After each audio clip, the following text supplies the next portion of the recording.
Best Miss World Ever. Yan ho ang pangakong binitiwan ni Megan Yang matapos siyang koronahan bilang kauna-unahang Pinay Miss World. At syempre, unti-unti na nga hong tinutupad ni Megan ang pangako na yan.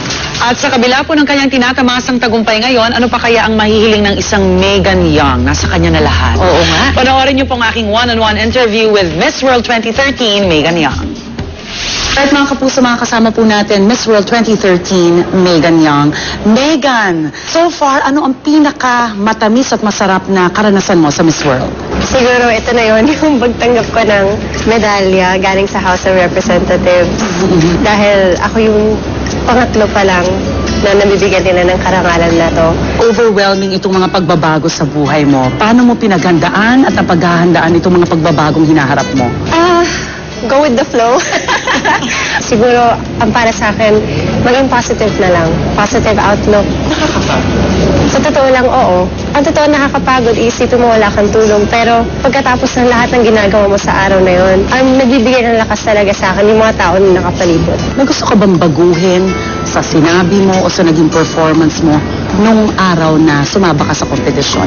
Or you were satisfied with your performance? Wala akong gusto baguhin. Kahit may mga sablay ako na konti na meron. Well, syempre, ang nakakaalam lang nun ako. Yes. Ako lang nakakaalam ng mga sablay ko. Katulad ng? Minsan iniisip ko na sana ganito ko na lang sinabi yung final answer ko. Sana hindi ako yung mga simpleng bagay lang na ganon. O sana ganito ako naglakad. You know, simple lang naman. But that's what made me get there. Yung mga simpleng bagay na yun, na kahit para sa sarili ko medyo mali.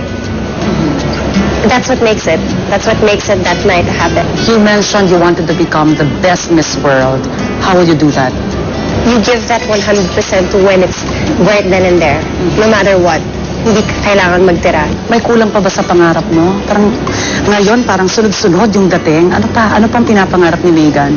Sana marami kami maitulong sa mga foundations dito sa Pilipinas kasi naniniwala talaga ako na pag sinimulan mo na maganda, we can get the whole world involved with the Philippines and the whole Philippines can be involved with the whole world. Para sa mga kapuso, sa mga nanonood, sa unang hirit, anong mensahe mo sa sambayan ng Pilipino, Megan? Maraming salamat po sa inyo lahat.